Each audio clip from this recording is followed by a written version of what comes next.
ಓಂ ಶಾಂತಿ 14/6/2022।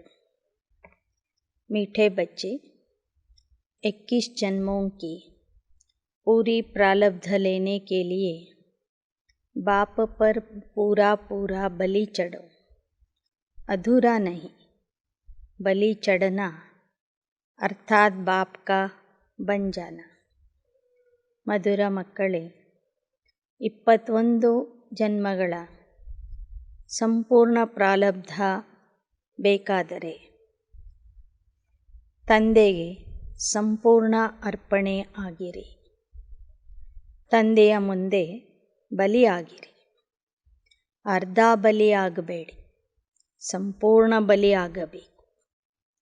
ಸಂಪೂರ್ಣ ಬಲಿಯಾಗುವುದು ಅಂದರೆ ತಂದೆಯ ಮಗು ಆಗುವುದು, ಸಂಪೂರ್ಣವಾಗಿ ತಂದೆಯ ಮಗು ಆಗುವುದು, ತಂದೆಯವರಾಗುವುದು. किस गुह्य बात को समझने के लिए बेहद की बुद्धि चाहिए.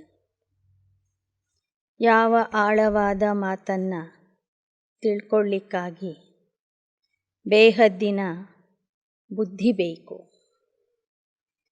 यह बेहद का बना बनाया ड्रामा है.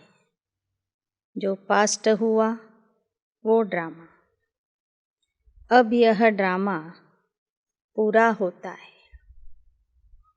हम घर जाएंगे, फिर नए सिर पार्ट शुरू होगा. यह गुह्य बातें समझने के लिए बेहद की बुद्धि चाहिए. बेहद रचना का ज्ञान बेहद का बाप ही देते.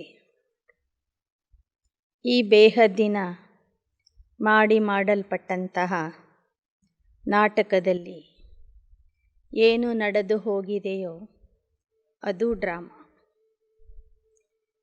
ಈಗ ಈ ನಾಟಕ ಮುಗಿಯಲಿದೆ. ನಾವು ಮನೆಗೆ ಹೋಗೋರಿದ್ದೇವೆ. ಮತ್ತೆ ಹೊಸದಾಗಿ ನಮ್ಮ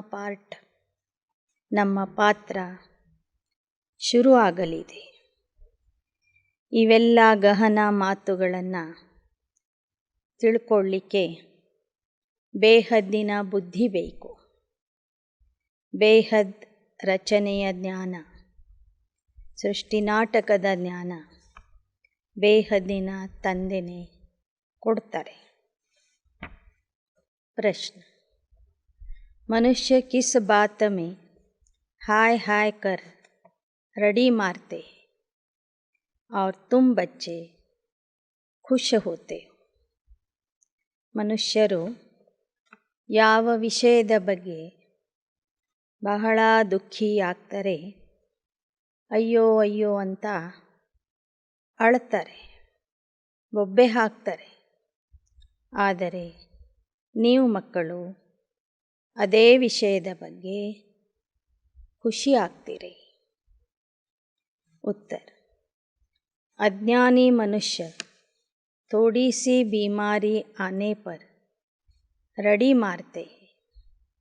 तुम बच्चे खुश होते क्योंकि समझते हो यह भी पुराना हिसाब किताब चुकता हो रहा है.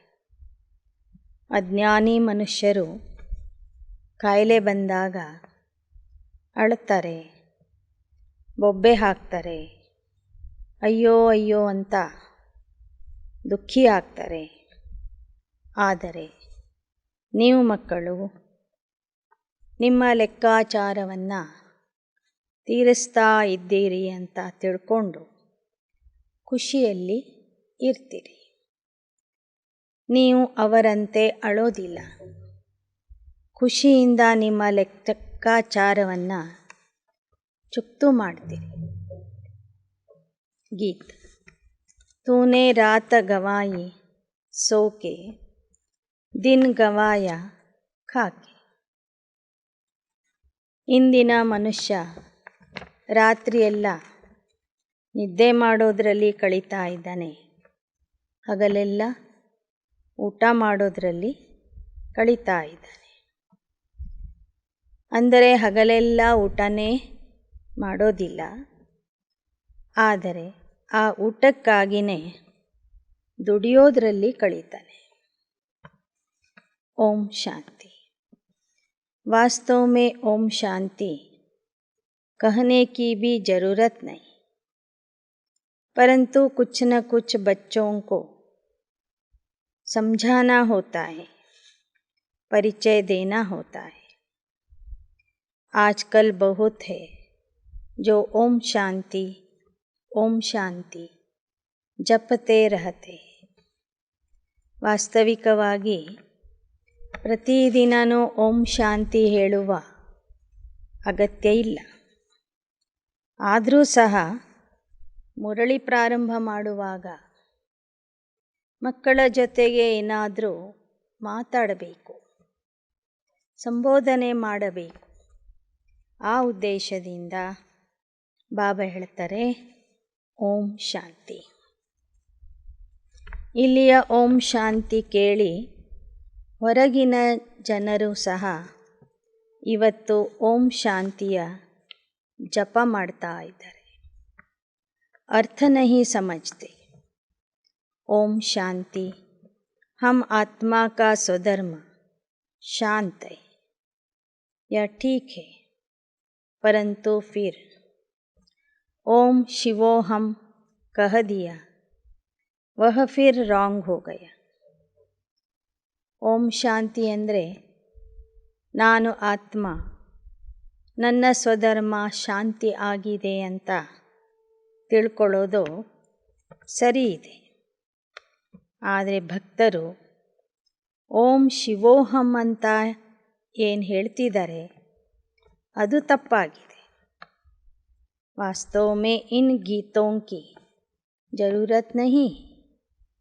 दुनिया में आजकल कन रस बहुत है. इन सब कन रसों में फ़ायदा कुछ भी नहीं है.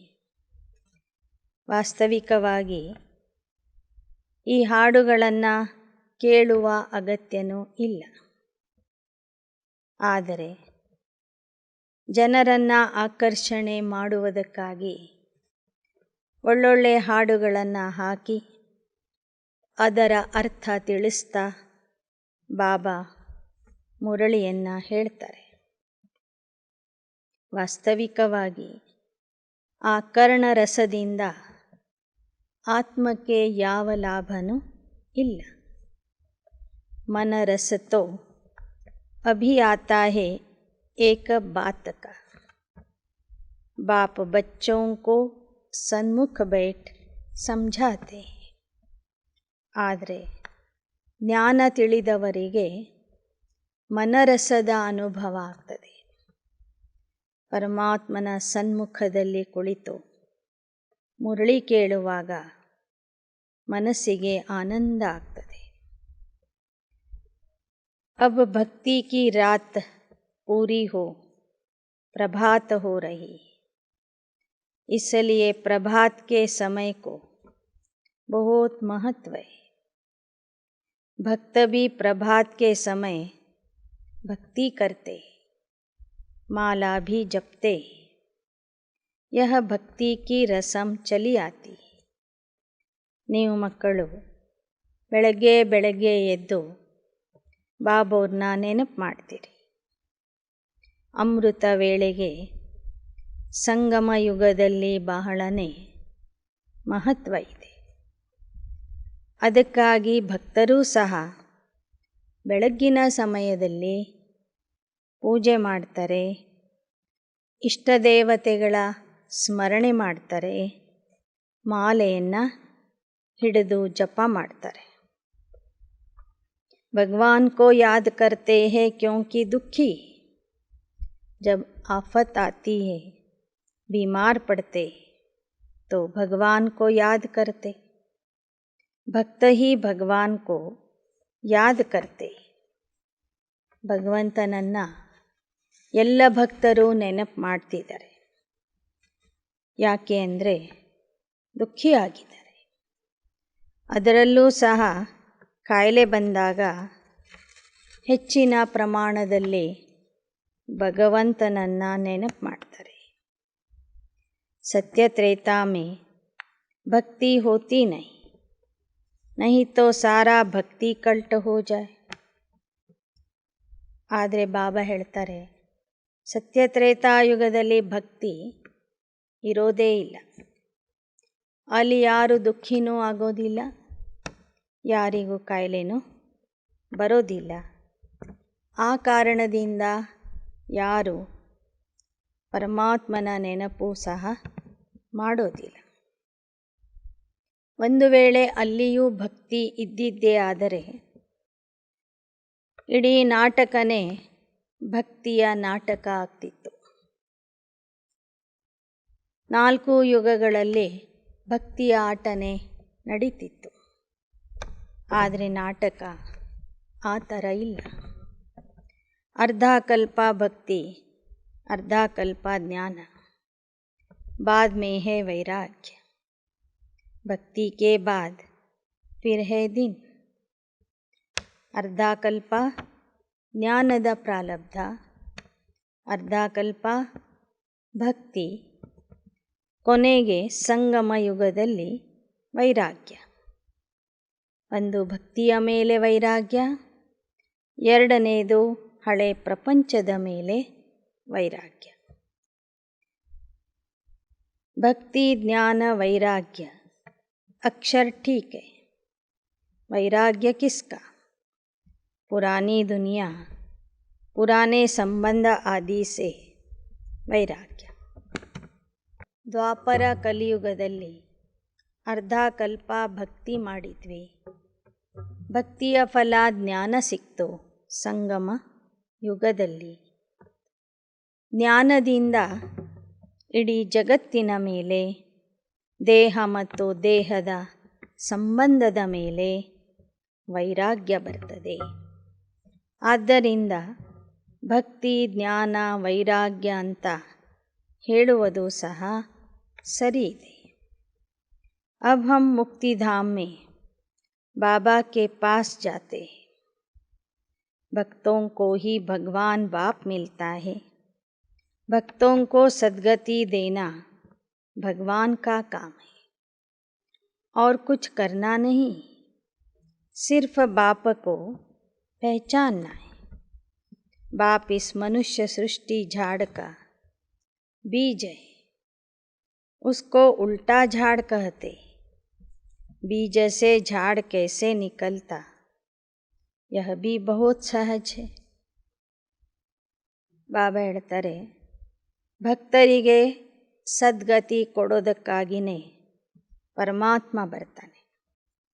ಸದ್ಗತಿ ಕೊಡುವುದೇ ಅವನ ಕರ್ತವ್ಯ ಆಗಿದೆ. ಅದನ್ನು ಕೊಡೋದಕ್ಕಾಗಿ ಅವನು ಬಂದಿದ್ದಾನೆ. ಈಗ ಅವನನ್ನು ನಾವು ಗುರ್ತಿಸಬೇಕು.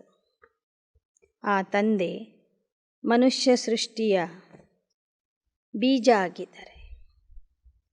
ಈ ಸೃಷ್ಟಿ ಅನ್ನೋದು ಒಂದು ಉಲ್ಟಾ ವೃಕ್ಷ ಆಗಿದೆ. ಈ ವೃಕ್ಷದ ಬೀಜ ಮೇಲಿದೆ, ವೃಕ್ಷ ಕೆಳಗೆ ಬೆಳೀತದೆ. ಅಭಿ ತುಮ್ ಜಾನ್ತೆ ಹೋ, ಯಹ ವೇದ ಶಾಸ್ತ್ರ ಗ್ರಂಥ ಆದಿ ಪढ़ना, जप तप करना, यह सब भक्ति मार्ग है. यह कोई भगवान को पाने का सच्चा मार्ग नहीं. ಬಾಬಾ ಹೇಳ್ತಾರೆ, ವೇದ ಶಾಸ್ತ್ರ ಗ್ರಂಥ ಪುರಾಣಗಳನ್ನು ಓದುವುದು, ಜಪ ತಪ ಮಾಡುವುದು, ಇದು ಭಕ್ತಿಯಾಗಿದೆ. ಭಕ್ತಿಯಿಂದ ನೇರವಾಗಿ ಭಗವಂತನ ಪ್ರಾಪ್ತಿಯಾಗೋದಿಲ್ಲ. ಭಕ್ತಿಯಿಂದ ಮೊದಲು ಜ್ಞಾನ ಸಿಗ್ತದೆ. ಜ್ಞಾನದ ಮೂಲಕ ಭಗವಂತ ಸಿಗ್ತಾನೆ. सच्चा मार्ग तो भगवान ही दिखलाते हैं, मुक्ति जीवन मुक्ति का. तुम जानते हो अब ड्रामा पूरा होता है. पास्ट सो पास्ट, इसे समझने में बड़ी बेहद की बुद्धि चाहिए. बेहद का मालिक ही सारे सृष्टि के आदि मध्य अंत्य का बेहद का ज्ञान देते हैं। उसको कहा जाता ज्ञानेश्वर, रचयिता। ज्ञानेश्वर अर्थात ईश्वर में ज्ञाನ है। ಬೇಹದ್ದಿನ ತಂದೆನೇ ಬಂದು ಬೇಹದ್ದಿನ ಜ್ಞಾನ ಕೊಡ್ತಾನೆ. ಆದ್ದರಿಂದ ಅವನಿಗೆ ಜ್ಞಾನ ಕೊಡುವ ಈಶ್ವರ ಅಂತ ಹೇಳಲಾಗ್ತದೆ, ರಚಯಿತ ಅಂತ ಹೇಳಲಾಗ್ತದೆ. ಆ ಈಶ್ವರನಲ್ಲಿ ಸತ್ಯ ಜ್ಞಾನ ಇದೆ. गॉड फादरली नॉलेज, तुम भी गॉड फादरली स्टूडेंट बने. भगवान वाच्य तुमको राजयोग सिखलाता हूँ, तो भगवान टीचर भी ठहरा. तुम स्टूडेंट भी हो, बच्चे भी हो. ಪರಮಾತ್ಮ ಹೇಳ್ತಿದ್ದಾನೆ, ನಾನು ರಾಜಯೋಗ ಕಲಿಸ್ತೀನಿ. ರಾಜಯೋಗದ ಶಿಕ್ಷಣ ಕೊಡ್ತಾನಂದರೆ ಅವನು ನಿಮಗೆ ಶಿಕ್ಷಕ ಆಗಿದ್ದಾನೆ. ನೀವು ಅವನ ವಿದ್ಯಾರ್ಥಿಗಳೂ ಆಗಿದ್ದೀರಿ, ಜೊತೆಗೆ ಮಕ್ಕಳೂ ಆಗಿದ್ದೀರಿ. फिर दादे से वर्षा मिलता है तो ಪೋತ್ರೆ भी हो. ಆ ತಂದೆ ನಮಗೆ ಅಜ್ಜನೂ ಆಗ್ತಾನೆ. ಅಜ್ಜನ ಆಸ್ತಿಗೆ ಅಧಿಕಾರಿಗಳು ಅಂದರೆ ನಾವು ಮೊಮ್ಮಕ್ಕಳು ಆಗ್ತೀವಿ. यह तो बड़ी सहज बातें. बच्चा अगर लायक नहीं तो बाप लात मारकर निकाल देते. धंधे आदि में जो अच्छे मददगार होते हैं उनका ही हिस्सा लगता है. तुम बच्चों का भी दादे की मिल्कियत पर हक है. वह है निराकार. ಬಾಬಾ ಹೇಳ್ತಾರೆ, ಲೌಕಿಕದಲ್ಲಿ ಮಗ ಏನಾದರೂ ಒಳ್ಳೆಯ ಕೆಲಸ ಮಾಡಲಿಲ್ಲ, ತಂದೆಗೆ ಸಹಯೋಗ ಕೊಡಲಿಲ್ಲ, ಲಾಯಕ ಆಗಲಿಲ್ಲ ಅಂದರೆ ತಂದೆ ಅಂಥ ಮಗನಿಗೆ ಒದ್ದು ಮನೆಯಿಂದ ಹೊರಗೆ ಹಾಕ್ತಾರೆ.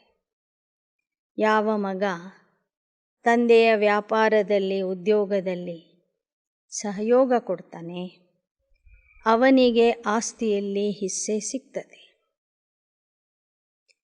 ಹೀಗೆ ಬಾಬಾ ಹೇಳ್ತಿದ್ದಾರೆ, ಈಗ ನೀವು ಮಕ್ಕಳು ಎಷ್ಟೆಷ್ಟು ಸಹಯೋಗಿ ಆಗ್ತೀರಿ ಅಷ್ಟೇ ಹೆಚ್ಚಿನ ಆಸ್ತಿಗೆ ಅಧಿಕಾರಿಗಳಾಗ್ತೀರಿ.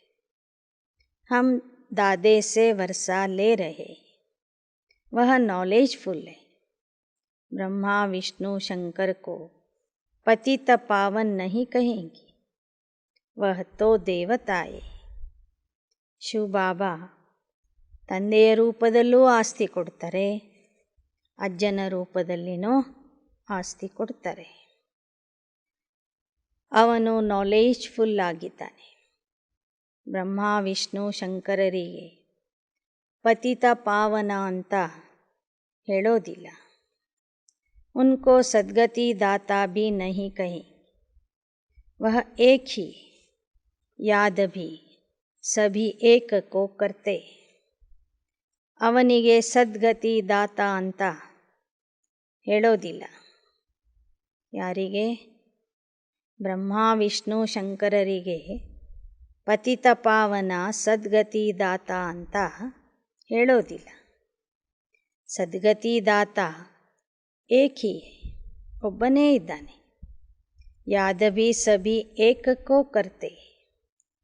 बाप का पता न होने कारण कह देते सब में परमात्मा है. अगर कोई को साक्षात्कार हो जाता समझते हनुमान ने दर्शन कराया. भगवान सर्वव्यापी.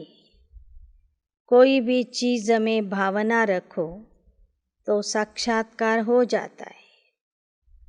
ತಂದೆಯ ಪರಿಚಯ ಇಲ್ಲದಿರುವ ಕಾರಣ ಪರಮಾತ್ಮನಿಗೆ ಸರ್ವವ್ಯಾಪಿ ಅಂತ ಹೇಳಿಬಿಟ್ರು.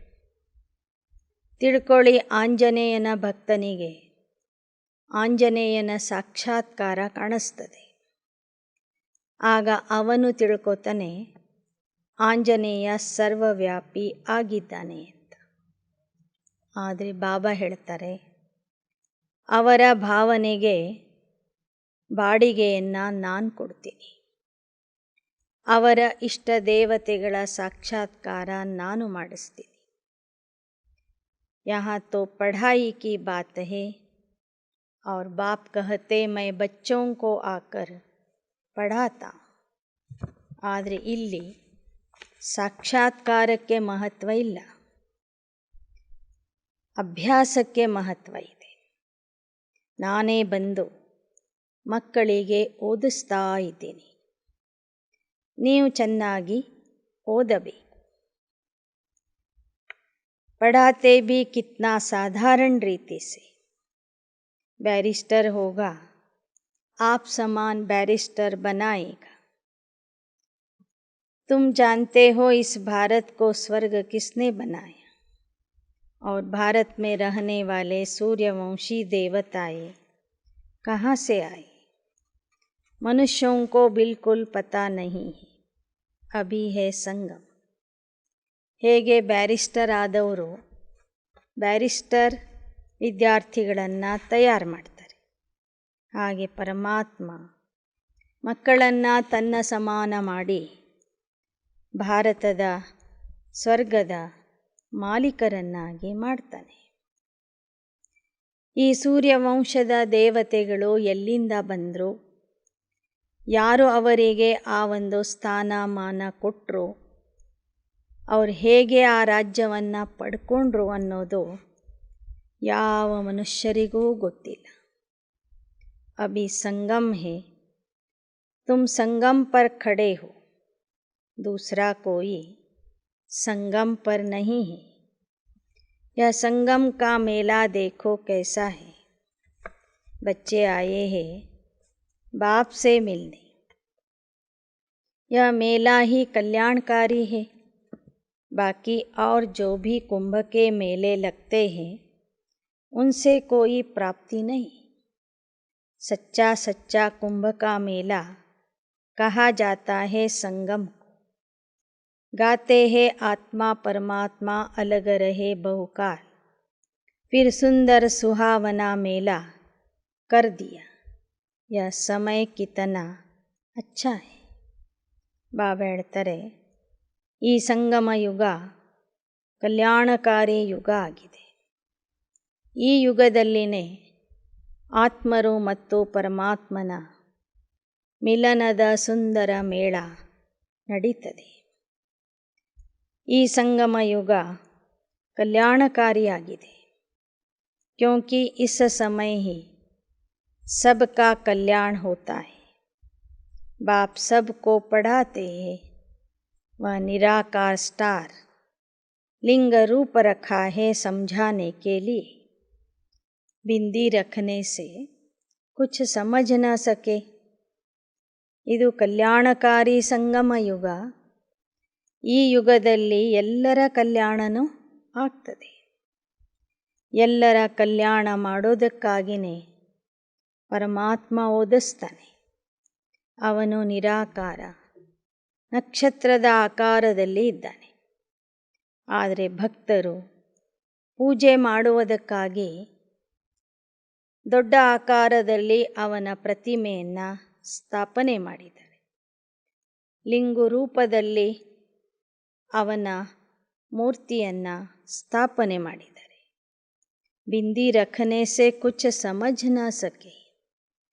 तुम समझा सकते हो आत्मा एक स्टार है, बाप भी स्टार है, परंतु वह परम पिता परमात्मा है. तुम्हारी आत्माएं भी नंबरवार है. कोई की बुद्धि में कितनी नॉलेज है, कोई की बुद्धि में कितनी. अभी तुम समझते हो हम आत्माएं कैसे 84 जन्म भोगते. हर एक को अपना हिसाब किताब भोगना ही पड़ेगा. ನೀವು ಆತ್ಮನೂ ಬಿಂದು, ನಾನು ಬಿಂದು. ಆದರೆ ನಾನು ಪರಮಪಿತ. ನೀವೆಲ್ಲರೂ ನಂಬರ್ವಾರ್ ಪಾತ್ರಧಾರಿಗಳು. ಈ ವಿಚಾರ ಯಾರ ಬುದ್ಧಿಯಲ್ಲಿನೂ ಇಲ್ಲ. ನಿಮಗೆ ಮಾತ್ರ ತಿಳಿದಿದೆ ನೀವು ಹೇಗೆ 84 ಜನ್ಮಗಳನ್ನು ಭೋಗಿಸಿ ಕೊನೆಗೆ ಲೆಕ್ಕಾಚಾರವನ್ನು ತೀರಿಸ್ತಾ ಇದ್ದೀರಿ. कोई बीमार पड़ते हैं, हिसाब चुकतू करना है. ऐसे नहीं ईश्वरीय संतान को यह भोगना क्यों होती है. बाप ने समझाया है बच्चे जन्म जन्मांतर के पाप है. भल कुमारी से क्या पाप हुआ होगा, परंतु अनेक जन्मों का हिसाब किताब चुकतू होना है. बाबा ने समझाया है इस जन्म में भी किए हुए पाप अगर सुनाएंगे नहीं तो अंदर वृद्धि को पाते रहेंगे. बतला देने से फिर वह वृद्धि नहीं होगी. ಕೆಲವರು ಅಂದ್ಕೊಳ್ತಾರೆ ಈಶ್ವರನ ಮಕ್ಕಳಿಗೆ ಕಾಯಿಲೆ ಯಾಕೆ ಬರಬೇಕು. ಬಾಬಾ ಹೇಳ್ತಾರೆ ಜನ್ಮ ಜನ್ಮಾಂತರದ ಲೆಕ್ಕಾಚಾರ ಇದೆ. ಬಲೆ ಕುಮಾರಿಯರು ಈ ಜನ್ಮದಲ್ಲಿ ಪಾಪ ಮಾಡಿಲ್ಲ, ಆದರೆ ಹಿಂದಿನ ಅನೇಕ ಜನ್ಮಗಳ ಲೆಕ್ಕಾಚಾರ ಇದೆ. ಅದನ್ನು ಈ ಜನ್ಮದಲ್ಲಿ ತೀರಿಸಲೇಬೇಕು. ಇನ್ನು ಈ ಜನ್ಮದಲ್ಲಿ ಏನಾದರೂ ಪಾಪ ಮಾಡಿದರೆ ಅದನ್ನು ತಂದೆಗೆ ಹೇಳಬೇಕು. ಹೇಳದಿದ್ದರೆ ಅದು ಒಳಗೆ ವೃದ್ಧಿಯಾಗ್ತದೆ. बतला देने से वृद्धि नहीं होगी. सबसे नंबर 1 भारत पावन था, अब पतित है तो उन्हों को मेहनत भी ಜಾಸ್ತಿ करनी पड़ती. ಬಾಬಾ ಹೇಳ್ತಾರೆ ಹೇಳೋದ್ರಿಂದ ಪಾಪ ವೃದ್ಧಿ ಆಗೋದಿಲ್ಲ. ನೋಡಿ, ಭಾರತವಾಸಿಗಳೇ ಮೊದಲು ನಂಬರ್ 1 ಪಾವನ ಆಗಿದ್ದರು, ಈಗ ಪತಿತ ಆಗಿದ್ದಾರೆ. ಪಾವನ ಆಗಲಿಕ್ಕೆ ಹೆಚ್ಚಿನ ಪರಿಶ್ರಮ ಪಡಬೇಕಾಗ್ತದೆ. ಸರ್ವಿಸ್ ಜೋ ಬಹುತ್ ಕರ್ತೆ ಹೈ, ಸಮझ सकते हैं हम ऊंच नंबर में जाऊंगा. कुछ हिसाब किताब रहा हुआ होगा तो भोगना पड़ेगा. वह भोगना भी ಖುಷಿ से ಭೋಗಿ ಜಾತಿ. ಯಾರು ಒಳ್ಳೆಯ ರೀತಿಯಿಂದ ಸೇವೆ ಮಾಡ್ತಾರೆ ಅವರು ಒಳ್ಳೆಯ ಸ್ಥಾನಕ್ಕೆ ಹೋಗ್ತಾರೆ.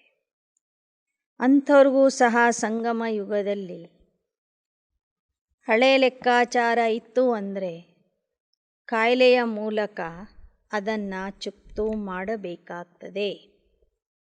ಆದರೆ ಸೇವಾಧಾರಿ ಮಕ್ಕಳು ಅದನ್ನು ಖುಷಿಯಿಂದ ಚುಕ್ತು ಮಾಡ್ತಾರೆ.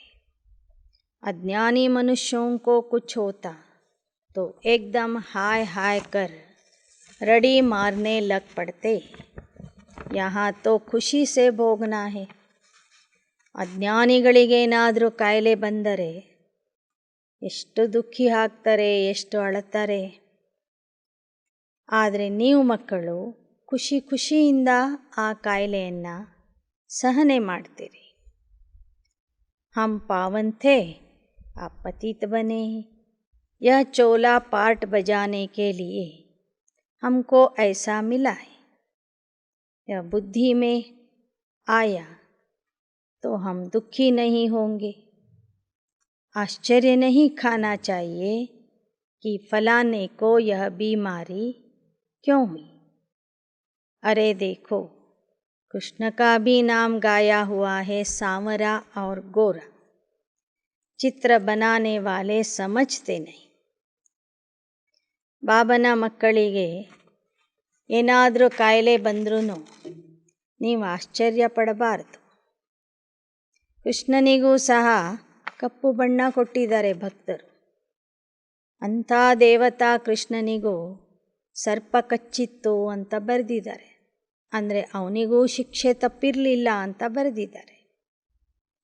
ಅಂದ ಮೇಲೆ ನಾವೆಲ್ಲ ಪುನರ್ಜನ್ಮದಲ್ಲಿ ಬಂದು ಅನೇಕ ರೀತಿಯ ಪಾಪ ಮಾಡಿದವರು. ನಮ್ಮ ಪಾಪದ ಲೆಕ್ಕಾಚಾರವನ್ನು ನಾವೇ ಭೋಗಿಸಿ ಖತಮ್ ಮಾಡಬೇಕು. राधे को गोरा, कृष्ण को सांवरा दिखाते। राधे गोरी है तो उनका मान रखते हैं। इन बातों को तुम समझते हो। राधे कुमारी है इसलिए उनका मान रखते हैं। इन बातों को तुम समझते हो। जो देवता कुल के थे वह अपने को हिंदू धर्म के समझ रहे हैं। ಯಾರು ದೇವತಾ ಕುಲದವರಿದ್ದಾರೆಯೋ ಅವರು ಈಗ ತಮಗೆ ಹಿಂದೂಗಳು ಅಂತ ಹೇಳ್ಕೊಳ್ತಿದ್ದಾರೆ। तुम श्रीमत पर अपने कुल का उद्धार करते हो। सारे कुल को पावन बनाना, सैल्वेशन करना तुम्हारे ऊपर है। तुम सैल्वेशन आर्मी होना। बाप दुर्गति से निकाल सद्गति करते तो वही क्रिएटर, डायरेक्टर, मुख्य एक्टर गाया हुआ है। ನೀವು ಶ್ರೀಮತದಿಂದ ಇಡೀ ಮಾನವ ಕುಲದ ಉದ್ಧಾರ ಮಾಡ್ತೀರಿ। ಮಾನವ ಕುಲಕ್ಕೆ ನರಕದಿಂದ ಸ್ವರ್ಗಕ್ಕೆ ಕರ್ಕೊಂಡು ಹೋಗ್ತೀರಿ। ಪರಮಾತ್ಮನು ಬಂದಿರುವುದು ದುರ್ಗತಿಯಿಂದ ತೆಗೆದು ಸದ್ಗತಿ ಕೊಡೋದಕ್ಕಾಗಿ। ಅದು ಅವನ ಕರ್ತವ್ಯ ಆಗಿದೆ। ಆ ಕಾರಣದಿಂದ ಅವನಿಗೆ ಕ್ರಿಯೇಟರ್, ಡೈರೆಕ್ಟರ್, ಮುಖ್ಯ ಆಕ್ಟರ್ ಎಂದು ಗಾಯನ ಮಾಡಲಾಗ್ತದೆ। एक्टर कैसे है? पतित पावन बाप आकर पतित दुनिया में सभी को पावन बनाते हैं तो मुख्य हुआ ना। उसको करन करावनहार कहेंगे। ब्रह्मा विष्णु शंकर को करन करावनहार नहीं कहेंगे। ಪರಮಾತ್ಮ ಸ್ವತಃ ಬಂದು ಪಾವನ ಪ್ರಪಂಚದ ಸ್ಥಾಪನೆ ಮಾಡುವ ಕರ್ತವ್ಯ ಮಾಡ್ತಿರುವ ಕಾರಣ ಅವನಿಗೆ ಮಾಡಿಸುವವನು ಅಂತ ಹೇಳಲಾಗ್ತದೆ। ಬ್ರಹ್ಮ ವಿಷ್ಣು ಶಂಕರರಿಗೆ ಕರನ್ ಕರಾವನ್ಹಾರ್ ಅಂತ ಹೇಳೋದಿಲ್ಲ। करन करावनहार का पार्ट भी इस समय संगम पर बजाएंगे। उनको कोई जानते नहीं।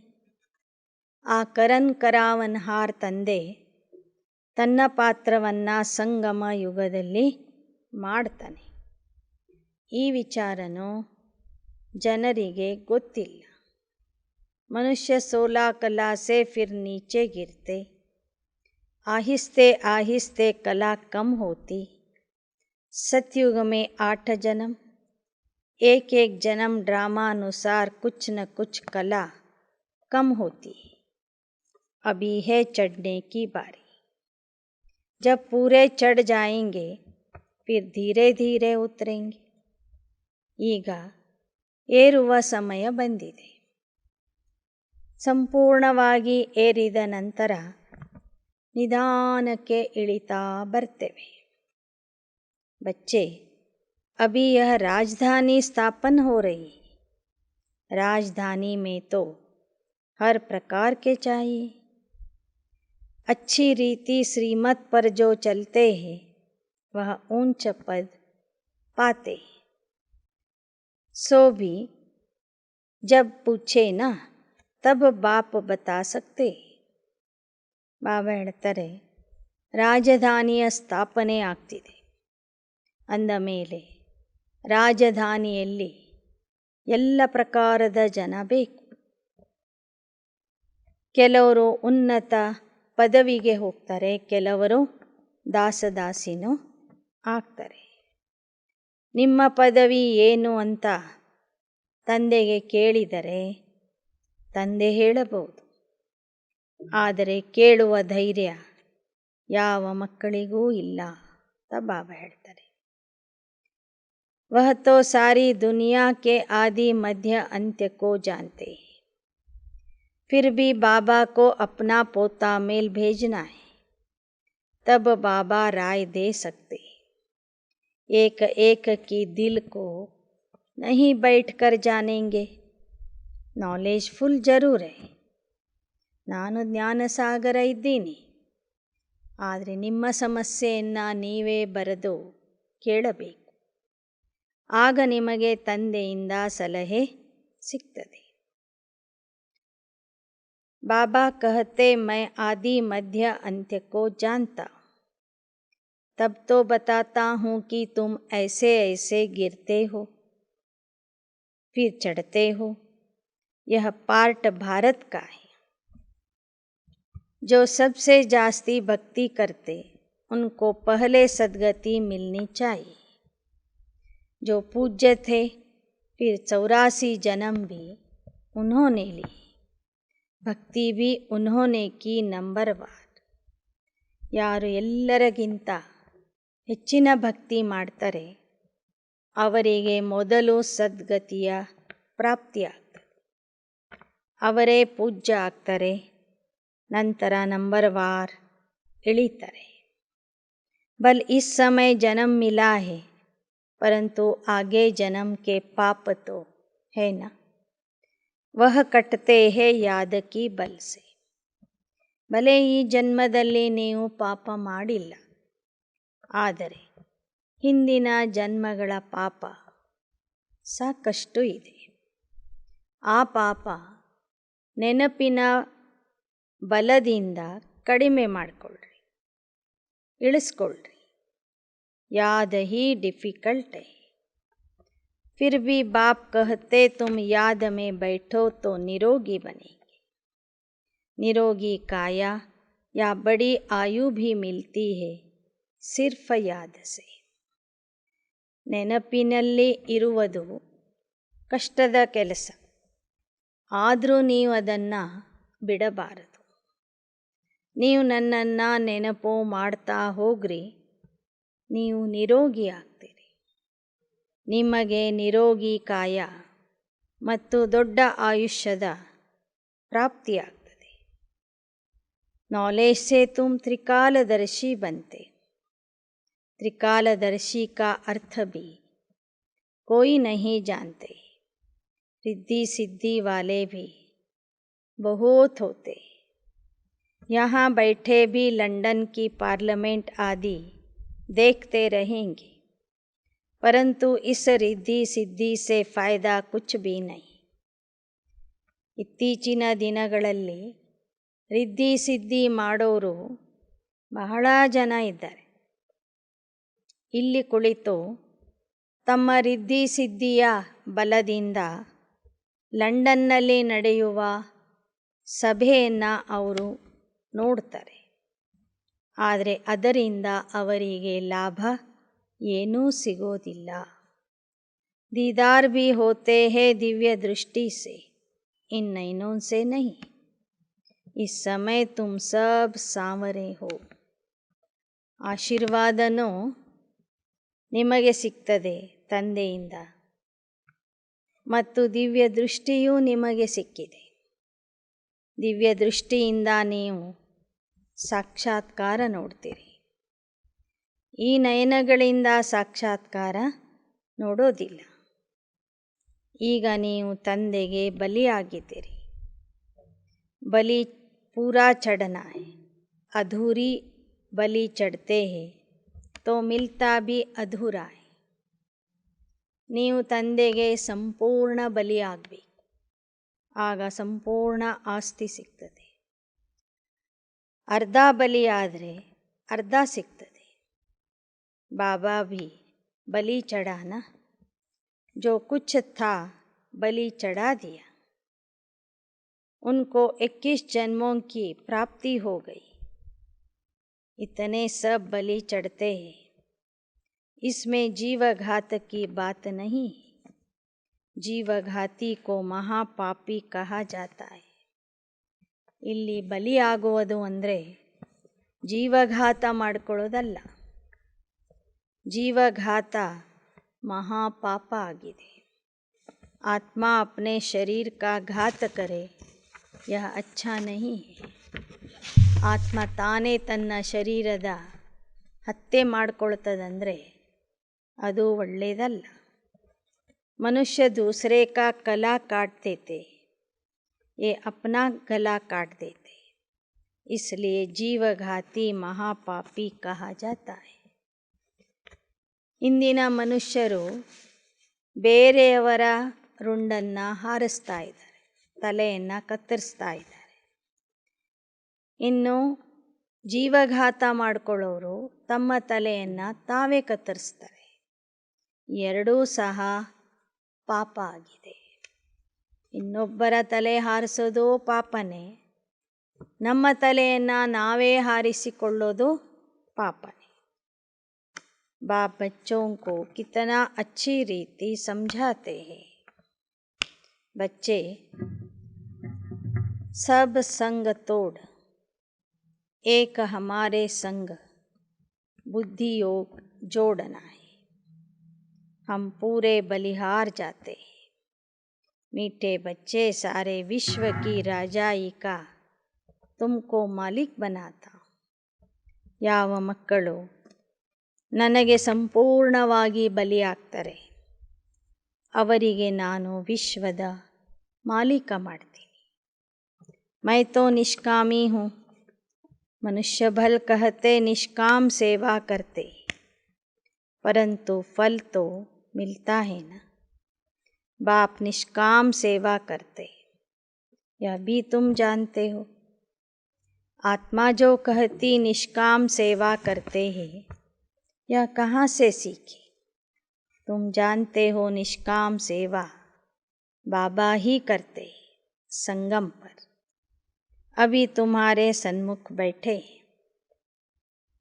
ಬಾಬಾ ಹೇಳ್ತಾರೆ, ನಿಷ್ಕಾಮ ಸೇವೆ ಮಾಡೋನು ಪರಮಾತ್ಮ ಒಬ್ಬನೇ. ಉಳಿದವರು ಮಾಡುವ ಸೇವೆಗೆ ಪ್ರತಿಫಲ ಸಿಗ್ತದೆ. ಆದ್ದರಿಂದ ನೀವು ಮಾಡುವ ಸೇವೆ ನಿಷ್ಕಾಮ ಸೇವೆ ಅಲ್ಲ. ತಂದೆ ಮಾಡುವ ಸೇವೆ ಮಾತ್ರ ನಿಷ್ಕಾಮ ಸೇವೆ ಆಗಿದೆ. ಅದನ್ನೇ ಆ ತಂದೆ ನಿಮಗೂ ಸಹ ಕಲಿಸಿಕೊಡ್ತಾರೆ. ಮಕ್ಕಳೇ, ನಿಸ್ವಾರ್ಥ ಭಾವನೆಯಿಂದ ಸೇವೆ ಮಾಡಿರಿ. ನಾವು ನಿಷ್ಕಾಮ ಅಥವಾ ನಿಸ್ವಾರ್ಥ ಭಾವನೆಯಿಂದ ಸೇವೆ ಮಾಡಿದ್ರೂ ನಮಗೆ ಪ್ರತಿಫಲ ಅವಶ್ಯವಾಗಿ ಸಿಗ್ತದೆ.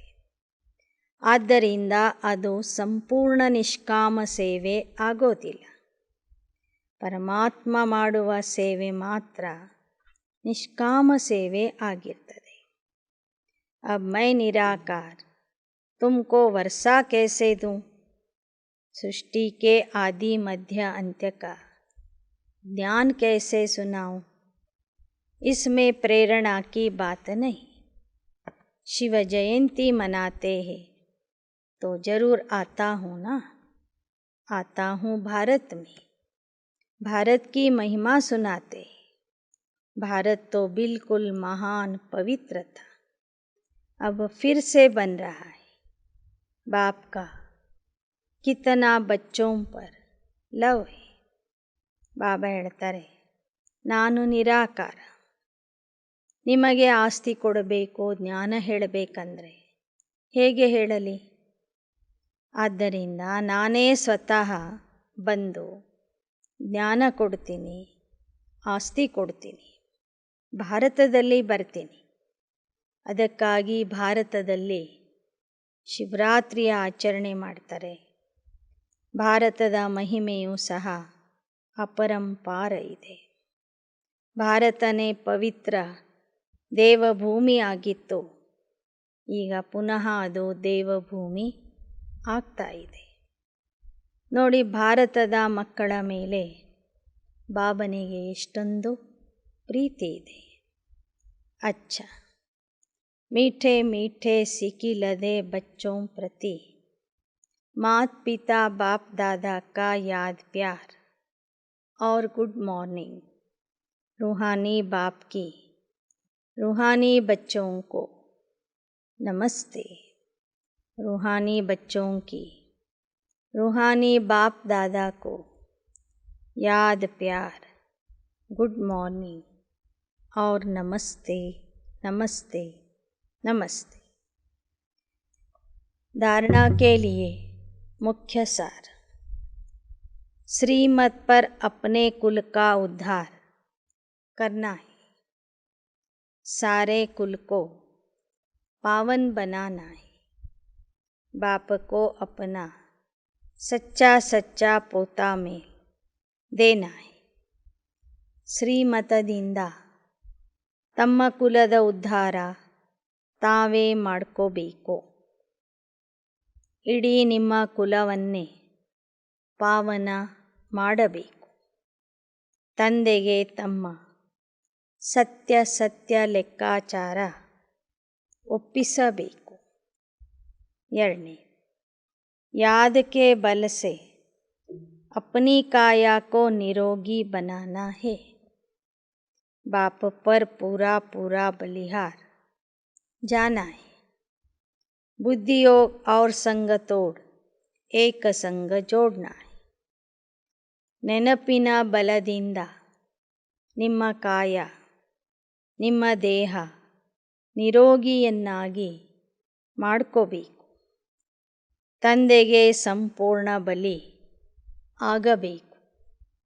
ಬುದ್ಧಿಯೋಗ ಅನ್ಯರ ಸಂಗದಿಂದ ತೆಗೆದುಹಾಕಿ ಒಬ್ಬನ ಜೊತೆಗೆ ಜೋಡಿಸಬೇಕು. वरदान.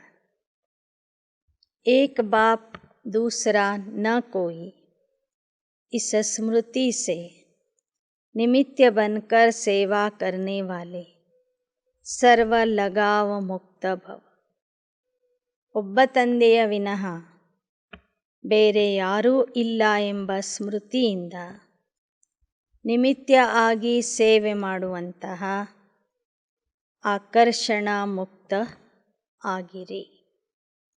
जो बच्चे सदा एक बाप दूसरा न कोई इस स्मृति में रहते हैं, उनका मन बुद्धि सहज एकाग्र हो जाता है. वह सेवा भी निमित्त बनकर करते, इसलिए उसमें उनका लगाव नहीं रहता. लगाव की निशानी, जहाँ लगाव होगा वहाँ बुद्धि जाएगी, मन भागेगा. इसलिए सब जिम्मेवारियाँ बाप को अर्पण कर ट्रस्टी व निमित्त बनकर संभालो तो लगाव मुक्त बन जाएंगे. ಒಬ್ಬ ತಂದೆಯ ವಿನಃ ಬೇರೆ ಯಾರೂ ಇಲ್ಲ ಎಂಬ ಸ್ಮೃತಿಯಲ್ಲಿ ಇರುವಂತಹ ಮಕ್ಕಳ ಮನಸ್ಸು ಬುದ್ಧಿ ಸಹಜ ಏಕಾಗ್ರ ಆಗಿರ್ತದೆ. ಅವರು ಸೇವೆಯಲ್ಲಿ ತಮಗೆ ನಿಮಿತ್ತರು ಎಂದು ತಿಳ್ಕೋತಾರೆ. ಸೇವೆಯಲ್ಲಿ ಅವರಿಗೆ ಎಳೆತ ಸೆಳೆತ ಇರೋದಿಲ್ಲ. ಎಳೆತ ಸೆಳೆತ ಇದ್ದರೆ ಬುದ್ಧಿ ಮತ್ತೆ ಮತ್ತೆ ಅಲ್ಲಿಗೆ ಹೋಗ್ತದೆ. ಆದ್ದರಿಂದ ಏಕ್ ಬಾಪ್ ದೂಸರಾ ನ ಕೋಯಿ ಎಂಬ ಸ್ಮೃತಿಯಲ್ಲಿ ಇರುವಂಥವರು ತಮ್ಮ ಎಲ್ಲ ಜವಾಬ್ದಾರಿಗಳನ್ನು ತಂದೆಗೆ ಅರ್ಪಿಸಿ ತಾವು ಟ್ರಸ್ಟಿ ಹಾಗೂ ನಿಮಿತ್ತ ಆಗಿ ಅದನ್ನು ಸಂಭಾಲನೆ ಮಾಡ್ತಾರೆ ಮತ್ತು ಎಳೆತ ಸೆಳೆತದಿಂದ ಮುಕ್ತ ಆಗಿಬಿಡ್ತಾರೆ. ಶ್ಲೋಗನ್. विघ्न ही आत्मा को बलवान बनाते हैं, इसलिए विघ्नों से डरो मत. ವಿಘ್ನಗಳೇ ಆತ್ಮನನ್ನು ಬಲಶಾಲಿಯನ್ನಾಗಿ ಮಾಡ್ತವೆ. ಆದ್ದರಿಂದ ವಿಘ್ನಗಳಿಗೆ ಹೆದರಬೇಡಿ. ಅಚ್ಚಾ. ಓಂ ಶಾಂತಿ.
ಭಾಗ್ಯ ನಾನೇ ಗೋಪಿಕೆ.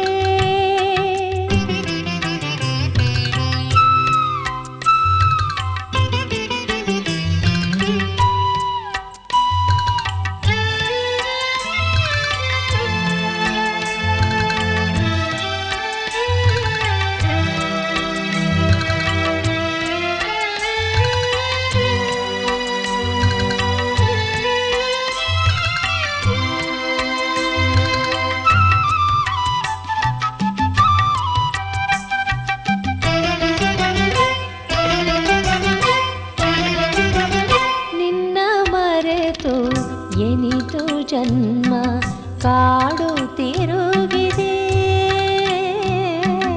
ನಿನ್ನ ಮರೆತು ಎನಿತು ಜನ್ಮ ಕಾಡು ತಿರುಗಿದೆ. ಮುಳ್ಳು ಕಳ್ಳಿ ಕಂಟಿ ದಾಟಿ, ಮುಳ್ಳು ಕಳ್ಳಿ ಕಂಟಿ ದಾಟಿ ನಿನ್ನ ಕೂಡಿದೆ,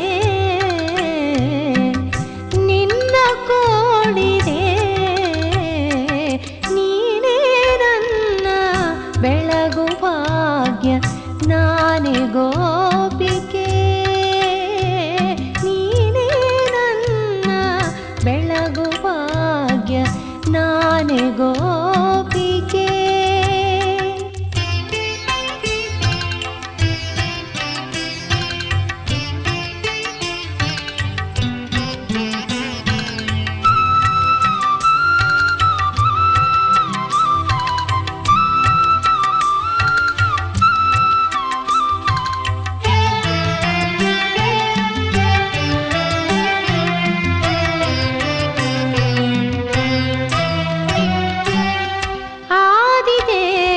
ಬ್ರಹ್ಮನಿಂದ ನಿನ್ನ ನೋಡಿದೆ,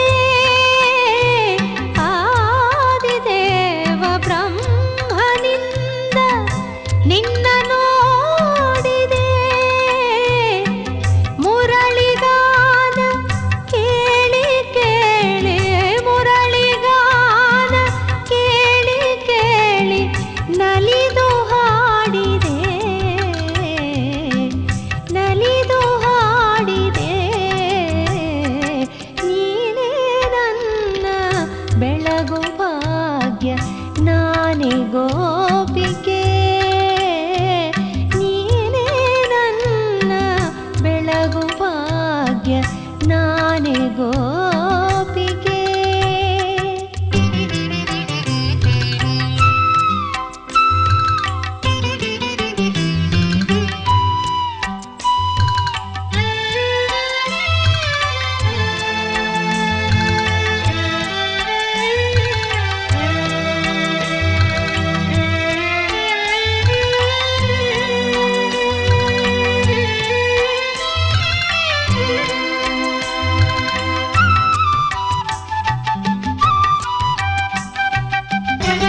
ನಿನ್ನ ಕೈಯ ಹಿಡಿದ ವೇಳಲಿ ನಿನ್ನ ಮಿಲನ ಪಡೆದ ಮೇಲೆ, ನಿನ್ನ ಮಿಲನ ಪಡೆದ ಮೇಲೆ ಏನ ಬೇಡಲಿ, ಏನ ಬೇಡಲಿ. ನೀನೇ ನನ್ನ ಬೆಳಗು ಭಾಗ್ಯ ನಾನೇ ಗೋಪಿಕೆ. ನಿನ್ನ ಪ್ರೇಮ ಮುರಳಿಯಿಂದ ತಣಿವ ರಾಧಿಕೆ. ನೀನೇ ನನ್ನ ಬೆಳಗು ಭಾಗ್ಯ ನಾನೇ